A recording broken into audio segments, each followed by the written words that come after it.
काम बिगारे भक्ति को, क्रोध बिगारे ज्ञान।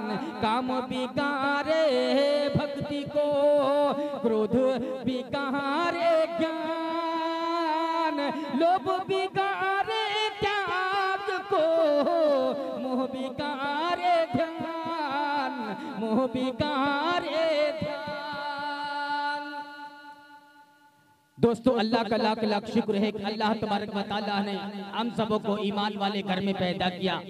और अल्लाह से दुआ करें, इलाही हमें ईमान पर खात्मा नसीब फरमा और ईमान पर सिरात मुस्तकीम पर चलने वाला बना दे। आज पूरे भारत में अफरा तफरी का माहौल है। आज मुसलमान इस कदर भारत में परेशान है। आज मुसलमानों को भारत में परेशान किया जा रहा है, मुसलमानों को सताया जा रहा है, मुसलमानों को मारा जा रहा है, मुसलमानों को हर तरफ से जलील किया जा रहा है। भारत में एक और नया झूठ मीडिया के जरिए से फैलाने की कोशिश की जा रही है कि भारत में सबसे ज्यादा रेलवे के पास जमीन है, दूसरे नंबर पे सेना के पास जमीन है, तीसरे नंबर पे वक्फ के पास जमीन है। लेकिन अफसोस की बात यह है, आज तक कोई ये नहीं बताया कि उड़ीसा में सिर्फ 13 मंदिरों के पास 12 लाख एकड़ जमीन है। सिर्फ तमिलनाडु के मंदिरों के पास 4,78,000 एकड़ जमीन है। कोई इस पर बताने को तैयार नहीं। आज वक्फ कानून बिल्कुल लागू कर दिया है, मुसलमानों पर थोपा जा रहा है। मुसलमानों का तले पकड़ ये बिल है तुम्हारे लिए। कब्रिस्तान, मस्जिद, मदारिस जो भी वक्फ के अंदर में है, इसमें हमारे लोग रहेंगे शामिल और बाकी तुम लोग रहोगे। जो में बड़ा बड़ा होता है ये लोग ले लेंगे, छोटे छोटे होते फिर मुसलमान को बाइस करते हैं। आज मुसलमानों से इतनी नफरत क्यों, मुसलमानों से इतनी बगावत क्यों? सिर्फ एक तबके, एक समुदाय के ऊपर ये कानून क्यों थोपा जा रहा है? इतने भारत में और भी मंदिरों के पास जमीन है, उसमें नहीं कहा जा रहा उनके ट्रस्ट में मुसलमान को शामिल किया जाएगा, मुसलमानों को जो है उनमें दाखिल किया जाएगा, मुसलमानों को जो है मेंबरशिप दिया जाएगा। सिर्फ मुसलमानों के ऊपर कानून आयद होती है, मुसलमानों पर के ऊपर कानून को थोपा जा रहा है। आज क्या हो रहा है मैं बताना चाहता हूँ। यहाँ के हुक्मरान सिर्फ मुसलमानों के साथ अत्याचार, सिर्फ मुसलमानों के साथ तुम्हारा जो है सियासत हो रहा है। मुसलमानों के मस्जिदों के साथ, मदारिस के साथ, सिर्फ जो है मुसलमानों के खानकाहों के साथ तुम्हारा ये जो है सियासत प्रोपगंडा, रात दिन यही तजवीज़ होती है, रात दिन यही उनका मशवरा होता है। मुसलमानों को कैसे परेशान किया जाए, मुसलमानों को कैसे जलील किया जाए, मुसलमानों को किस तरह से परेशान किया जाए। आज मुसलमान भारत में इस कदर हर तरफ से जो है वक्फ की बिल के खिलाफ मुसलमान खड़े उतरे हैं। अगर खड़े उतरते हैं, इनको कहते हैं मुगलों के वंश कहा जा रहा है। आज मीडिया नफरत फैलाने पर तुली हुई है। आज जो गोदी मीडिया है, ये मीडिया मुसलमानों के हक में बोलने को तैयार नहीं। आज मुसलमानों से इतनी नफरत हो गई है इन हुक्मरानों को और गोदी मीडियाओं को, पता नहीं मुसलमान ने क्या कर रखा है। मैं कहता हूँ अल्लाह से डरो, उस वाहिदुल्लाह शरीफ से डरो जिसके कब्जे कुदरत में सारी जहान है, पूरी दुनिया है। रोजी का मालिक वो, जमीन का मालिक वो, आसमान का मालिक वो, जमीन जायदाद का मालिक वो, दरिया समंदर का मालिक वो। ये 4 दिन की जिंदगी में हुक्मरान बन रहे हो। इस हुक्मरान से मैं कहना चाहता हूँ उस परवरदिगार से डरो जहाँ हमें जाना है, आपको जाना है। किसी एक समुदाय को इस तरह से जलील क्यों किया जा रहा है? किसी एक समुदाय पर इतना जुल्म क्यों ढाया जा रहा है? किसी एक समुदाय के ऊपर इतने कानून क्यों आयद हो रही है? क्यों कानून थोपा जा रहा है? 370 का मामला आया, हम खामोश रहे। मोब लिंचिंग में मुसलमानों को मारा जाता है, हम खामोश रहते हैं। 3 तलाक का मुद्दा आया, हम उस पर खामोश रहे। मस्जिद मदारिस को हमारा शहीद कर रहा है, हम उस पर खामोश रहे। आज जो है हम बाबरी मस्जिद हमसे छीन लिए, मुसलमान खामोश रहे। आज वक्त बिल लेकर के मुसलमानों के तमाम प्रॉपर्टी को हड़पने की कोशिश की जा रही है। इसलिए कहता हूँ उस परवरदिगार से डरो जिसके कब्जे कुदरत में सभी का जान है। कुरान कहता है वकमा हलकना क़ब्लहुम मिनल क़ुरून, रसूल कि मेरी जमीन पर बदमाशी न करो, मेरी जमीन पर अदावत न करो, मेरी जमीन पर झगड़े लड़ाई की बात न करो, मेरी जमीन पर फसाद की बात न करो, मेरी जमीन पर किसी को लड़ाने की बात न करो, मेरी जमीन पर जो है इस तरह से कोहराम मचाने की बात न करो। अगर मैं अपने पे आऊंगा तो तुम्हारे मुल्कों के नामो निशान मिटा के रख दूंगा। तारीख गवाह है, अल्लाह रब्बुल इज्जत ने मुसलमानों की तब तक मदद और नुसरत नहीं करते हैं, खुद अपनी लड़ाई लड़ने के लिए हमेशा कमर बस्ता न हो जाए तब तक खुदा की कुदरत नुसरत नहीं आती है। इसलिए मुसलमानों कहता हूँ, आ जाओ अल्लाह के बारगाह इलाही में। आज तुम्हारी मस्जिदें सुनसान पड़ी है, आज मस्जिद में जो है इमाम मस्जिद जो है कोई नमाज पढ़ने वाला नहीं, आज मस्जिद मदारिस के ऊपर खिदमत करने वाला कोई नहीं। आज हमारे बच्चे स्कूलों में जा रहे हैं, इंजीनियर बन रहे हैं, प्रोफेसर बन रहे हैं, आज मस्जिद खाली पड़ी है, मदारिस खानकाह में बच्चों को पढ़ाने के लिए मुसलमान पीछे हट रहे हैं। इसलिए कहता हूँ मुसलमानों, अभी भी कुछ नहीं बिगड़ा, आओ अल्लाह के बारगाह इलाही में सजदा रेज़ हो जाओ, अपनी मस्जिद को आबाद करो। उलमा पे तंज कसते हैं, अगर ये उलमा ये मौलाना साहब अगर इमामत नहीं करेंगे तो इनके बच्चे क्या खाएंगे, क्या इनका जिंदगी कैसे गुजरेगा।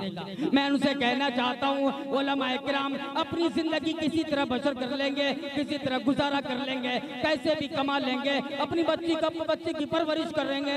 तुम अपनी नस्ल के बारे में सोचो, आज से 25 साल के बाद अगर तुम अपने गाँव, अपनी खानकाह, अपनी मसाजिद के ऊपर निगाह उठा कर देखोगे, ये मस्जिद जो है मंदिर में तब्दील हो जाएगा।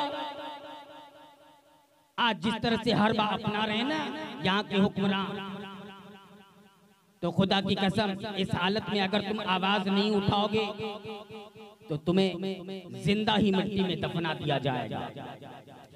अगर तुम जिंदा हो, हकीकत में सच्चा मुसलमान हो, अगर जिंदा दिली का सबूत पेश करना चाहते हो कि मैं जिंदा हूँ इस दुनिया में, उलमाए किराम आवाज लगा रहे हैं, कारी कुरान आवाज लगा रहे हैं, हमारे अकाबिर आवाज लगा रहे हैं, वक्फ बिल के खिलाफ आज जो है आंदोलन छिड़ा हुआ है पूरे भारत में। मैं कहता हूँ उठो, उलमा का साथ दो, उलमा के जो है उनके जो है पीछे पीछे चलो, उलमा जो बताते हैं उनकी रहनुमाई के लिए खड़े हो जाओ। आज अगर नहीं जगोगे तो मैं सब दिन के लिए सुला दिया जाएगा। इसलिए कहता हूँ मुसलमानों, अभी भी कुछ नहीं बिगड़ा, अभी भी कुछ नहीं बिगड़ा। अल्लाह की बारगाह इलाही में सजदा रेज़ होने के लिए आ जाओ। आज मस्जिदें सुनसान पड़ी है, मस्जिद में कोई नमाज पढ़ने वाला नहीं।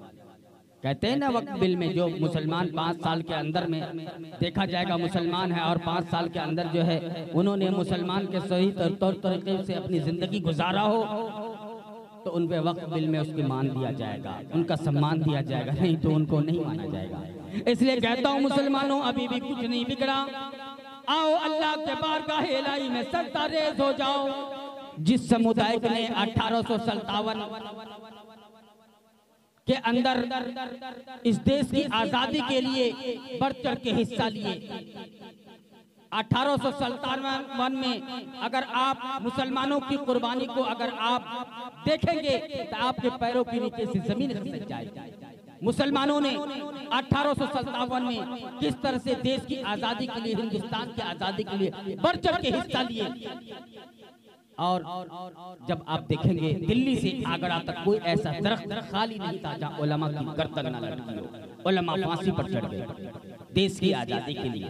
आजादी के 80 साल के बाद मुसलमानों को हर तरफ जलील किया जा रहा है, मुसलमानों को हर तरफ परेशान किया जा रहा है, मुसलमानों को सताया जा रहा है, मुसलमानों को मारा जा रहा है। इसके बाप दादा गोरे अंग्रेजों की गुलामी की है, आज उनके वंशज, उनके औलाद हमें कहते हैं तुम्हारा भारत में कोई हक नहीं है।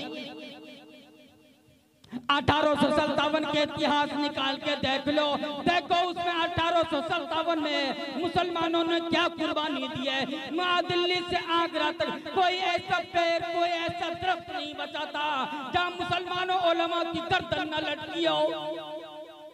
आज अंग्रेजों की गुलामी करने वाला, अंग्रेजों का पत्ते चाटने वाला आज हमें कहता है मुसलमानों का हिंदुस्तान में कोई हक नहीं है।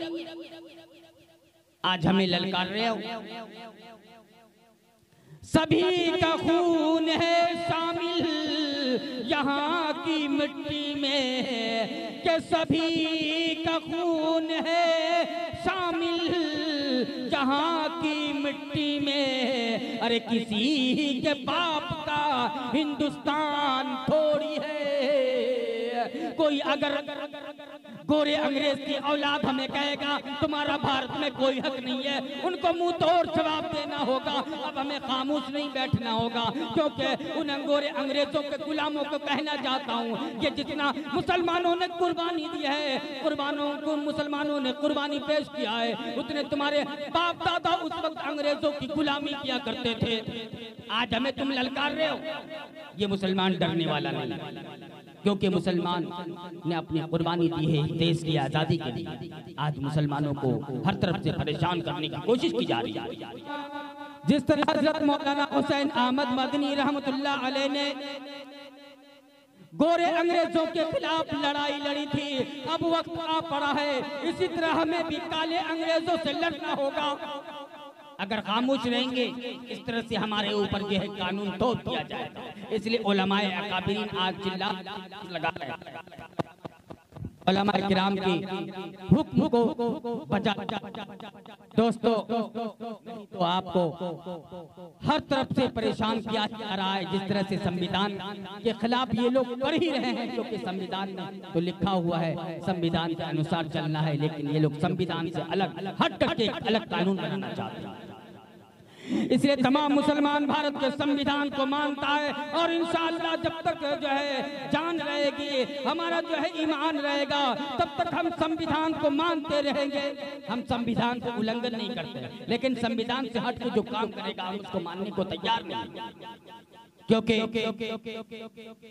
जो वक्फ संशोधन बिल लाया है, इस बिल में मुसलमानों की बिल्कुल एक तरफा वो लोग जो है कानून लाया हुआ है। इसलिए जो है अपनी आंखों से मस्जिद को उजड़ता हुआ नहीं देख सकता, कब्रिस्तान को उजड़ता हुआ नहीं देख सकता, ईदगाह को उजड़ता हुआ नहीं देख सकता, अपने मदारिस को मिस्मार होता हुआ नहीं देख सकता। इसलिए कहता हूँ मुसलमानों, आओ उलमा किराम आवाज लगा रहे हैं, उनके आवाज पर लब्बैक कहते हुए खड़े हो जाओ और आगे बढ़ो, और इन काले अंग्रेजों को जो है मुंह तोड़ जवाब देने की जरूरत है। क्योंकि आज हर तरफ से मीडिया को लाया जा रहा है, इनके जो है गंदे राजनीति है, इस गंदे राजनीति को खत्म करना है। हमें कहना है अगर आप कोई कानून लाना है मुसलमानों की सहमति से उनको पूछ लीजिए क्या करना है, इसमें क्या तब्दीली है, कहाँ क्या है। अरे आप बोल सकते हैं, लेकिन इस तरह से जलील नहीं कर सकते, एक तरफा फैसला नहीं सुना सकते हैं। क्योंकि 4 दिन की जिंदगी है, 4 दिन की जिंदगी में अगर किसी का भला ना कर सकते हो तो बुरा भी ना करो। आज जो हुक्मरान है, मैं उन हुक्मरानों से कहना चाहता हूं, अगर आपको ओहदा ऊपर वाले ने दिया है, अगर आपको इज्जत मिली है, सबका सम्मान कीजिए। जिस तरह हमारे भारत के प्रधानमंत्री कहते हैं सबका साथ सबका विकास, लेकिन यहाँ तो विकास एक समुदाय का हो रहा है, बाकी समुदाय को पीछे ढकेला जा रहा है, उनके साथ अत्याचार किया जा रहा है, उनके साथ साजिश की जा रही है, हर तरफ से जो है एक समुदाय को जलील किया जा रहा है। इसलिए कहता हूँ अगर ऊपर वाले ने इज्जत दी है तो सभी का भला करो, अगर भला ना कर सकते हो तो किसी का बुरा भी ना करो।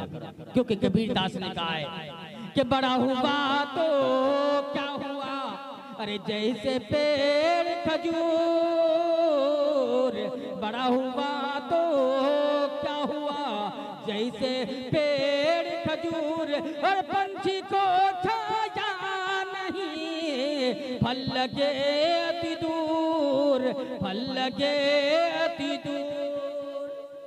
खजूर का पेड़ देखे हैं, कोई चिड़िया उस पर घोंसला भी नहीं बना पाती है सही से, और नहीं उसका फल कोई इंसान पेट भर के खा सकता है। इसी तरह आप लोगों से कहता हूँ, अगर आप ऊपर वाले ने ओहदा दिया है, इज्जत दी है, सभी का, गरीबों, यतीमों, बेवाओं, मिस्किनों का, सभी धर्मों का सम्मान करने वाला बन जाइए और सभी का दुआ लीजिए, फलिए और फूलिए। इसी तरह किसी एक समुदाय को इस तरह से परेशान करने की कोशिश ना कीजिए। मैं तमाम जो है भारतवासियों से गुजारिश करता हूँ, जिस तरह से ये बिल ला करके मुसलमानों को परेशान किया जा रहा है, आज मेरा नंबर है, कल तुम्हारा नंबर होगा, परसों किसी और समुदाय का नंबर होगा। इसलिए अभी से खड़े होने की जरूरत है और अभी से इनको बताना होगा कि अगर आप हमारे साथ भला नहीं कर सकती तो बुरा भी नहीं कीजिए। अगर आप किसी का बुरा करेंगे तो सभी को खड़े होने की जरूरत है, सभी को आवाज उठाने की जरूरत है।